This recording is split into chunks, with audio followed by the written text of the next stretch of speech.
awitin, magsiawit kayo sa Panginoon. Sandaigdigan, awitan ang Panginoon at purihin ang kanyang ngalan. Ipahayag ang kanyang pagliligtas sa lahat ng panahon. Magsiawit kayo sa Panginoon, isang bagong awitin.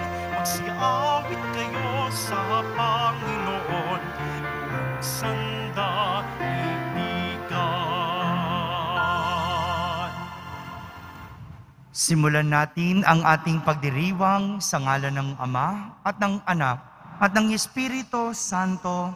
Amen. Ang pagpapala ng ating Panginoong Hesukristo, ang pag-ibig ng Diyos Ama at ang pakikipagkaisa ng Espiritu Santo naway sumainyong lahat. At sumaiyo rin. Mga kapatid, tinipon tayo bilang kaanib ng angka ng Diyos. Kaya dumulog tayo sa mawaing Panginoong nagpapatawad ng lubos. Sinugong tagapagpagaling sa mga nagsisisi, Panginoon, kaawaan mo kami. Panginoon, kaawaan mo kami. Dumating na tagapag-anyayang mga makasalanan ay magsisi. Kristo, kaawaan mo kami.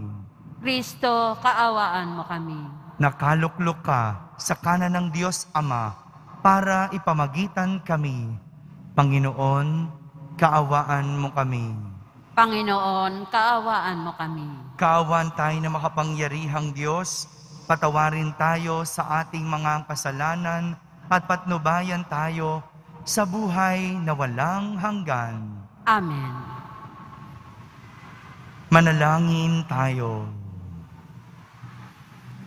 Ama naming makapangyarihan, lakas ka ng walang inaasahan kundi ikaw. Ang pagluhog namin ay iyong pagbigyan, sapagkat kami mga tao lamang, na pawang mahihina kapag iyong iniwanan. Kaya naman kami lagi mong tulungan, upang sa pagtupad ng iyong mga kautusan, ikaw ay aming mabigyang kasiyahan sa aming iniisip at ginagawa araw-araw.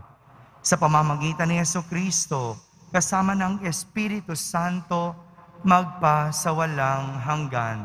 Amen. Magsiupo muna ang lahat. Pagbasa mula sa ikalawang aklat ng mga hari. Dumating ang oras na si Elias ay kailangan ng kunin ng Panginoon. Noon ay naglalakad sila ni Eliseo buhat sa Gilgal.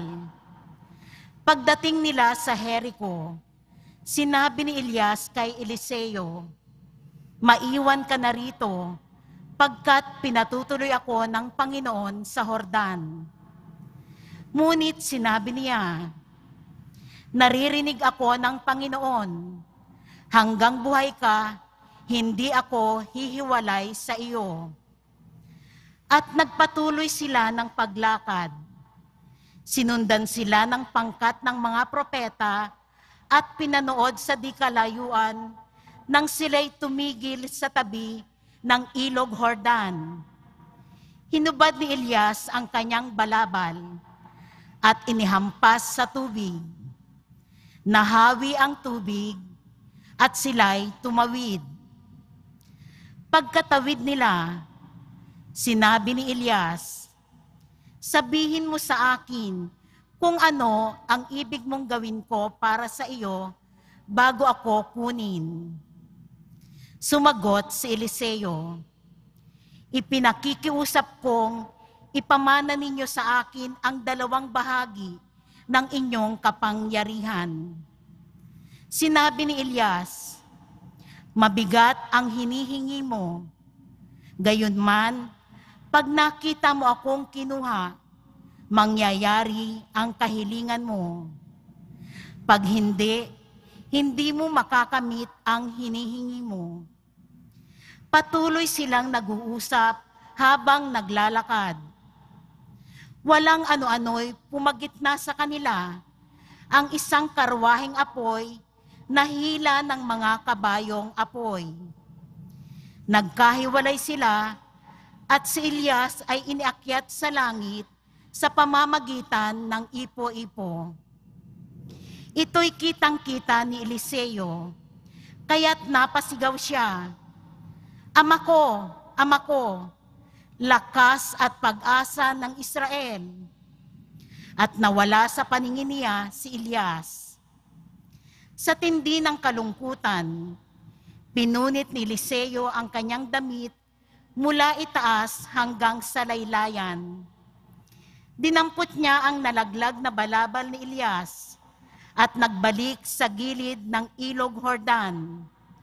Hinawakan niya sa isang dulo ang balabal at inihampas sa tubig, sabay sabi, Nasaan ang Panginoon, ang Diyos ni Elias?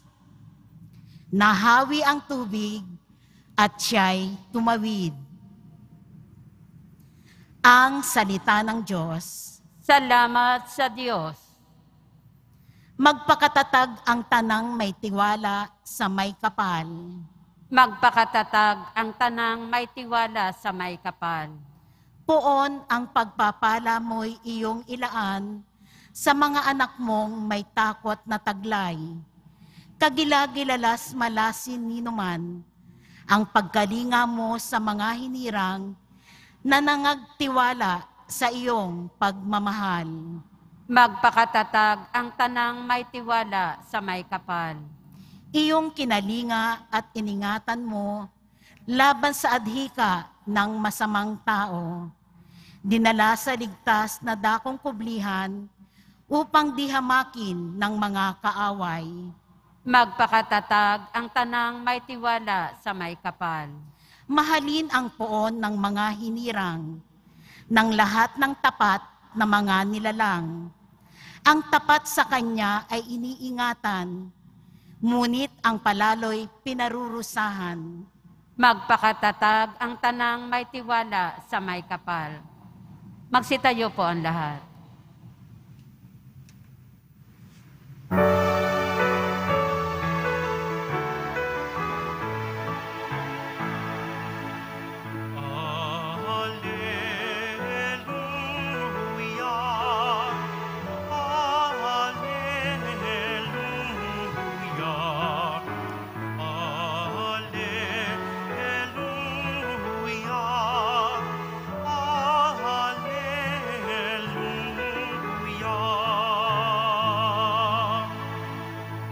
Ang sa akin nagmamahal,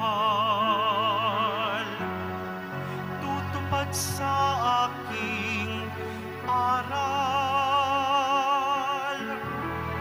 Ama't ako'y mananahan.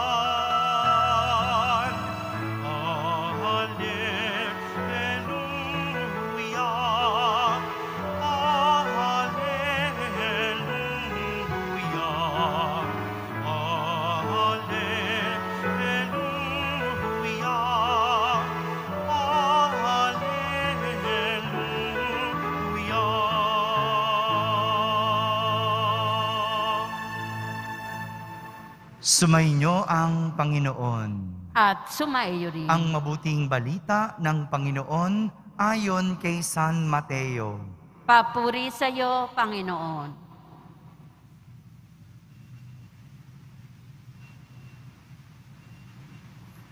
Noong panahong iyon, sinabi ni Jesus sa kanyang mga alagad, Pag-ingatan ninyo na huwag maging pakitang tao lamang ang paggawa ninyo ng mabuti. Kapag ganyan ang ginawa ninyo, wala kayong matatamong gantimpala buhat sa inyong amang nasa langit. Kaya nga, kapag naglilimos ka, huwag mo nang ipagmakaingay ito, katulad ng ginagawa ng mga mapagpaimbabaw doon sa sinagoga at sa mga lansangan. Ginagawa nila ito upang purihin sila ng mga tao. Sinasabi ko sa inyo, tinanggap na nila ang kanilang gantimpala. Ngunit kung naglilimos ka, huwag mo nang ipaalam ito kahit sa iyong pinakamatalik na kaibigan, upang malihim ang iyong paglilimos. At gagantihan ka ng iyong amang nakakakita ng kabutihang ginagawa mo ng lihim. At kapag nananalangin kayo, huwag kayong tumulad sa mga mapagpaimbabaw. Mahilig silang manalangin ng patayo sa mga sinagoga at sa mga panulukang daan upang makita ng mga tao. Sinasabi ko sa inyo, tinanggap na nila ang kanilang gantimpala. Ngunit kapag mananalangin ka, pumasok ka sa iyong silid at isara mo ang pinto. Saka ka manalangin sa iyong amang hindi mo nakikita at gagantihan ka ng iyong amang nakakakita ng kabutihang ginagawa mo ng lihim. Kapag nag-aayuno kayo, huwag kayong magmukhang malungkot tulad ng mapagpaimbabaw. Hindi sila nag-aayos upang malaman ng mga tao na sila'y nag-aayuno. Sinasabi ko sa inyo, tinanggap na nila ang kanilang gantimpala. Kapag ikaw ay nag-aayuno, mag-ayos ka ng buhok at maghilamos upang huwag mapansin ng mga tao na nag-aayuno ka. Ang iyong amang hindi mo nakikita, ang siya lamang makakaalam nito. Siya na nakakakita ng kabutihang ginagawa mo ng lihim, ang gaganti sa iyo. Mga kapatid, ang mabuting balita ng Panginoon. Pinupuri ka namin, Panginoong Heso Kristo. Magsiupo mo na ang lahat. Isang magandang umaga po sa inyong lahat.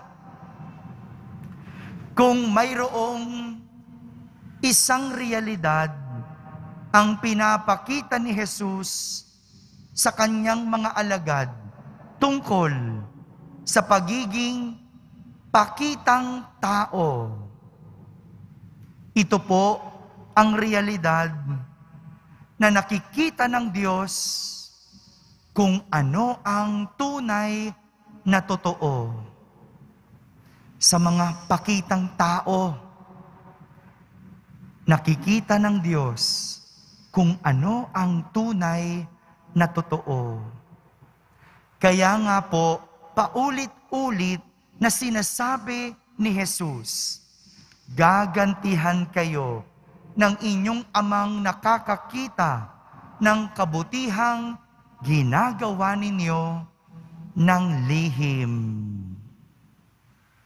Malinaw po, anuman ang pinapakita sa mga tao o sa panlabas na hindi naman totoo o walang katotohanan, nalalaman ng Diyos kung ano ang nasa loob at totoo. Kaya nga, kahit ang isang kabutihan na ginagawa ng lihim o walang nakakaalam, kayang makita ng Diyos at bibigyan pa ng ganti. Kaya nga, pinag-iingat ni Jesus ang kanyang mga alagad. Ang sabi ni Jesus, huwag maging pakitang tao lamang ang paggawa ninyo ng mabuti. Dahil kapag ganyan ang ginawa ninyo, wala kayong matatamong gantimpala buhat sa inyong amang nasa langit. Isa po itong aral at hamon sa atin. Nasanayin ang ating mga sarili na sinusuri ang ating mga pinapakita sa tao at nakikita ng Diyos. Sila ba'y magkatugma o magkaiba? Minsan kasi, iba yung pinapakita sa tao sa nakikita ng Diyos. Hindi po dapat magkaiba iyon. Dapat tugma kung anong ginagawa sa labas, siyang laman ng loob. Kung anong nakikita ng tao, siya rin dapat nakikita ng Diyos.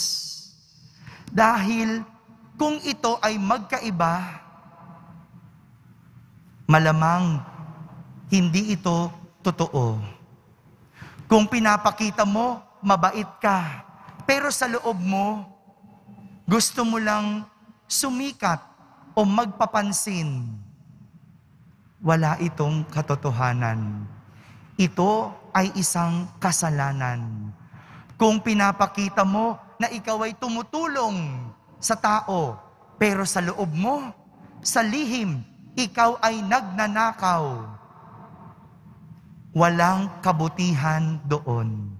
Dahil kasamaan pa rin iyon. Ito yung gustong ituro sa atin. Naway ang nakikita sa panlabas, parehas sa kung ano ang nasa loob. Ang nakikita ng mga tao, parehas sa kung ano ang nakikita ng Diyos. Sapagkat ang katotohanan, parehas na nakikita sa panlabas na kaanyuan at laman ng kalooban.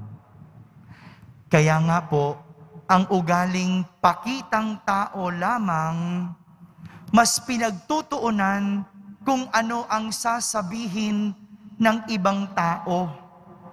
Kese hodang kasinungalingan ito. Pero, ang nakikita ng Diyos ay kung ano ang laman ng kalooban. Kese hodang wala itong katotohanan. Kaya, tandaan, hindi natin kaya ang Diyos ay paglihiman. Amen. Magsitayo po ang lahat.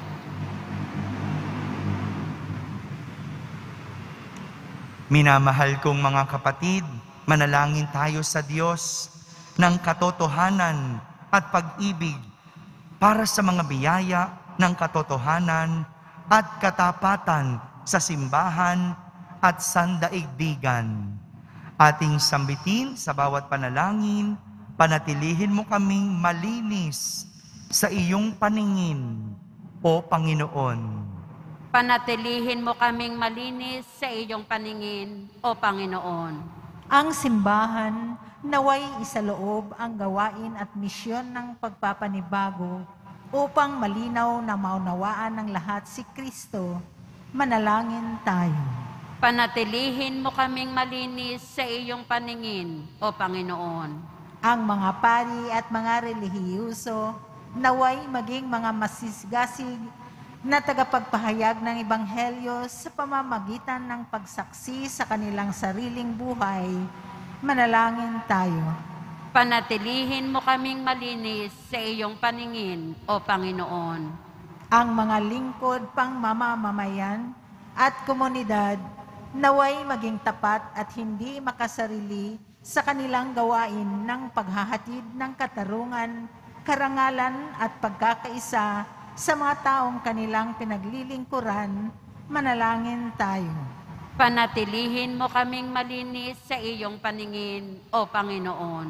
Ang mga may sakit at mga nabibigatan sa buhay, naway makita ang di karaniwang pag-ibig at pagkalinga ng Diyos sa pamamagitan ng kanilang mga kapamilyang nag-aalala sa kanilang kapakanan. Manalangin tayo. Panatilihin mo kaming malinis sa iyong paningin, O Panginoon. Ang mga yumao naway masiyahan sa walang hanggang kapayapaan ng Diyos. Manalangin tayo. Panatilihin mo kaming malinis sa iyong paningin, O Panginoon. Sa katahimikan, ating ilapit sa Diyos ang ating mga pansariling kahilingan.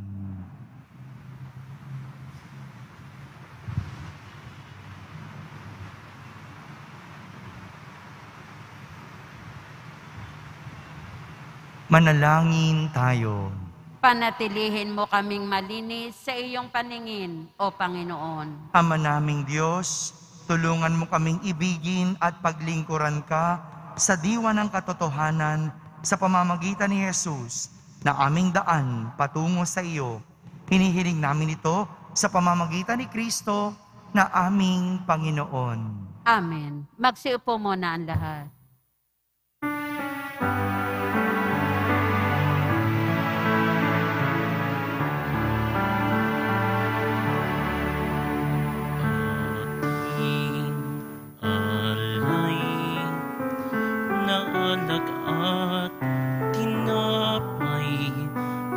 Sa ating ani sa lupain ng Diyos nating mahal na siya na rin nagdulot na tayo'y may maihain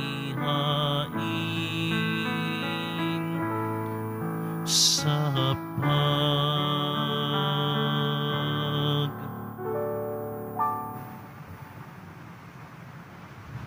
Magsitayo po ang lahat. Manalangin kayo mga kapatid upang ang paghahain natin ay kalugdan ng Diyos amang makapangyarihan. Tanggapin nawa ng Panginoon itong paghahain sa iyong mga kamay, sa kapurihan niya at karangalan, sa ating kapakinabangan at sa buong sambayanan niyang banal. Ama naming lumikha, kami ginawa mong may angking katauhan na dapat pakainin at pangalagaan, at iyong dinudulutan ng banal na pakikinabang. Ipagkaloob mong kami huwag magkulang sa mga iniukol mo sa aming kapakanan. Sa pamamagitan ni Jesucristo, kasama ng Espiritu Santo, magpasawalang hanggan. Amen. Sumainyo ang Panginoon. At sumaiyo rin. Itaas sa Diyos ang inyong puso at diwa. Itinaas na namin sa Panginoon. Pasalamatan natin ang Panginoong ating Diyos. Marapat na siya ay pasalamatan. Ama naming makapangyarihan, tunay ngang marapat na ikaw ay aming pasalamatan. Sa iyong paglingap at kagandahang loob, ang tao'y nilikha mo at pinangasiwa sa sansinukob. Sa hangad mong siya'y iwastong lubos, siya'y pinagdusa mo sa kanyang pagtalikod. Sa iyong paggiliw ay iyong ipinahintulot na makabalik siya sa pamamagitan ni Kristo Jesus. Kaya kaysa ng mga anghel na nagsisiawit ng papuri sa iyo ng walang humpay sa kalangitan, kami nagbubunyi sa iyong kadakilaan. Santo, Santo, Santo, Panginoon Diyos na mga hukbo, napupuno ang langit at lupa ng kadakilaan mo. O sana sa kaitaasan, pinagpala ang naparirito sa ngalan ng Panginoon. O sana sa kaitaasan, magsiluhod po ang lahat. Ama naming banal, ikaw ang bukal ng tanang kabanalan, kaya't sa pamagitan ng iyong Espiritu ay gawin mong banal ang mga kaloob na ito upang para sa amin ay maging katawan at dugo ng aming Panginoong Hesukristo. Bago niya pinagtiisang kusang loob na maging handog, hinawakan niyang tinapay, pinasalamatan kanya, pinaghati-hati niya iyon, iniabot sa kanyang mga lagad at sinabi, "Tanggapin ninyong lahat ito at kanin, ito ang aking katawan na inihahandog para sa inyo."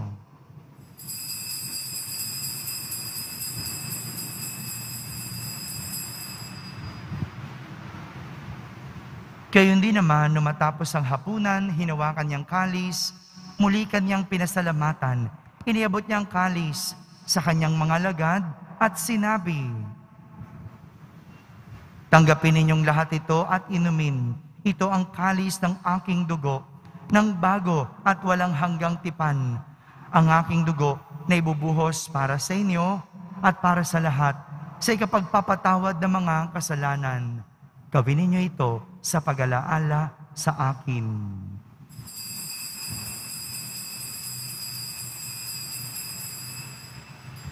Magsitayo po ang lahat. Ipagbunyi natin ang misteryo ng pananampalataya.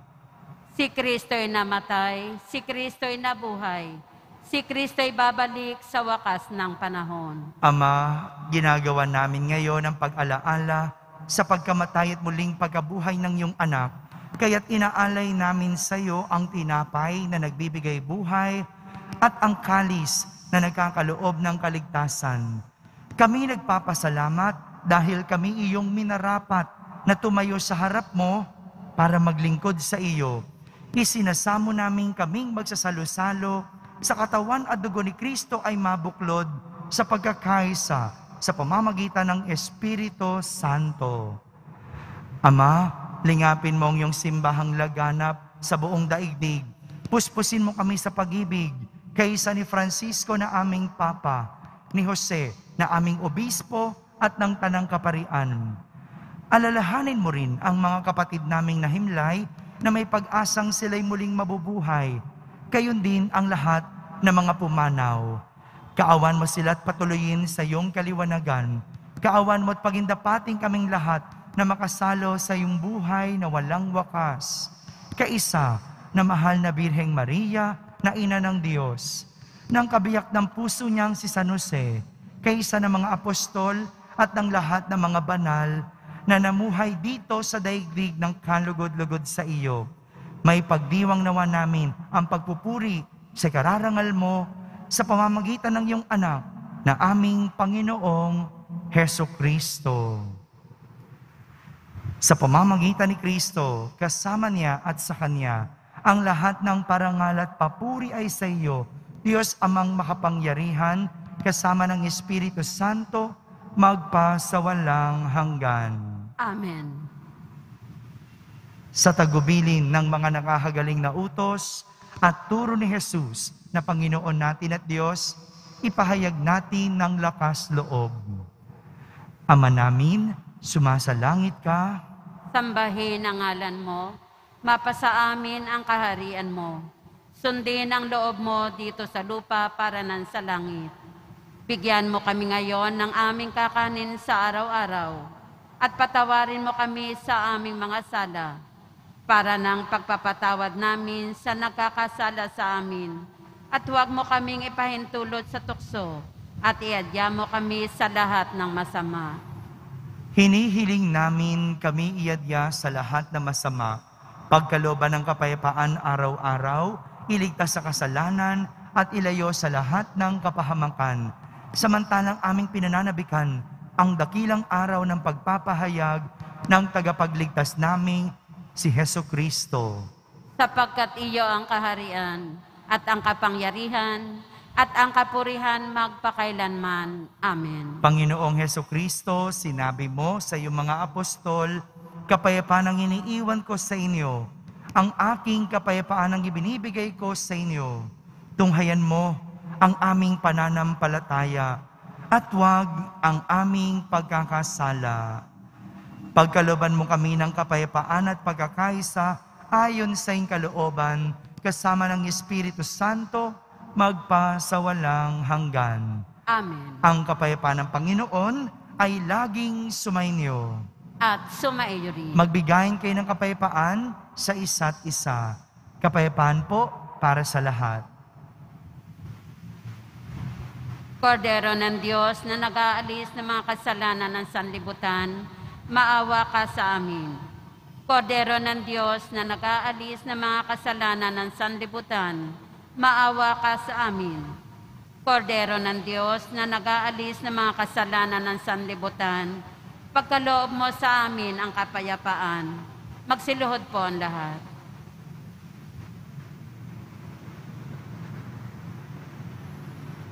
Ito ang kordero ng Diyos.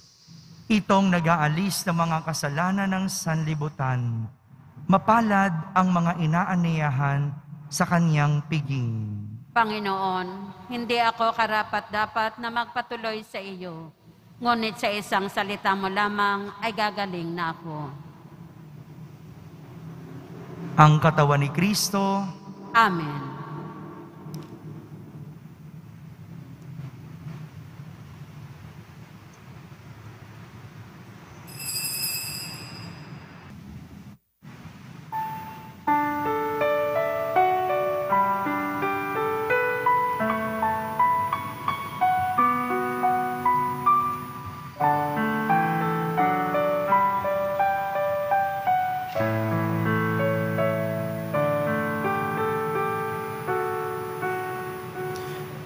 Jesus, kanamin,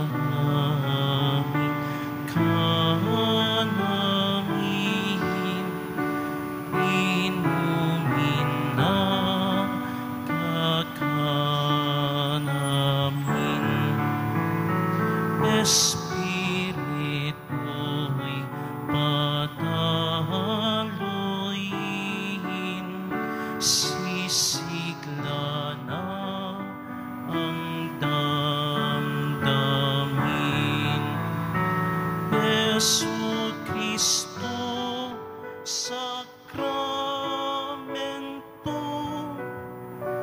pag-ibig mo ay totoo. Pag-ibig mo ay totoo.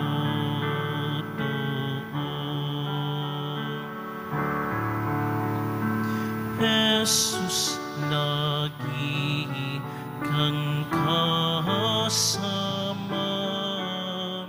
sa paglilingkod sa kapwa, sa hirap at sa ginhawa.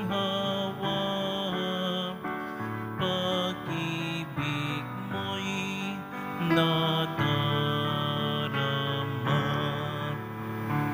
Jesu Kristo, sakramento, pag-ibig mo ay totoo.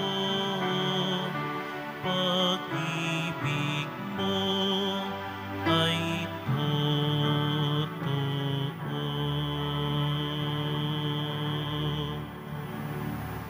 Magsitayo po ang lahat. Manalangin tayo.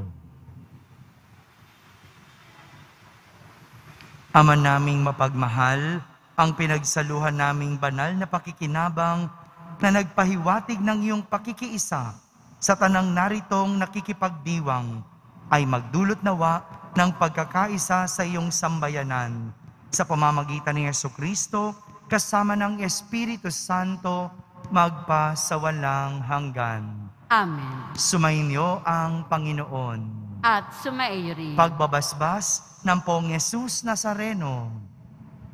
Mahal na Poong Jesus Nazareno, hinihayag mo sa pamamagitan ng krus ang walang maliw na pag-ibig ng Diyos sa sangkatauhan. Pakinggan mo ang kahilingan ng iyong angkan na nagsusumamo sa iyo. Makamtanawan nila ang inyong katugunan at tanggapin ang kasagutan na may utang na loob na tinatanaw. Basbasan din po ninyo ang lahat na may karamdaman at nahihirapan sa pamamagitan ng bendisyon na ito, naway maalala nila ang mga pangako nila noon sa binyag na ikaw ang kanilang iibigin at paglilingkuran bilang Panginoon magpasawalang hanggan. Amen. At pagpalain kayo ng makapangyarihang Diyos, Ama, Anak, at Espiritu Santo. Amen. Tapos na po ang ating pagdiriwang, humaiking taglay ang pag-ibig at kapayapaan ng Poong Jesus Nazareno. Salamat sa Diyos.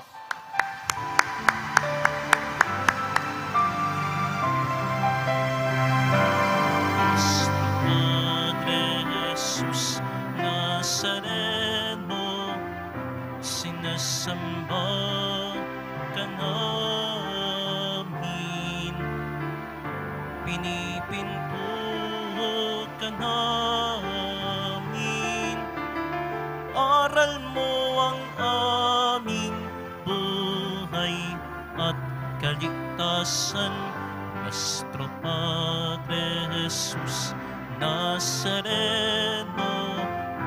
Iligtas mo kami sa kasalanan. Ang krus mong kinamatayan ay sagisag ng aming kaligtasan. Nuestro Padre Jesus Nazareno, dinaranagan namin. Nuestro Padre Jesus Nazareno, ninulwalhati ka namin. Nuestro Padre Jesus Nazareno, dinarangan ka namin. Nuestro Padre Jesus Nazareno, ninulwalhati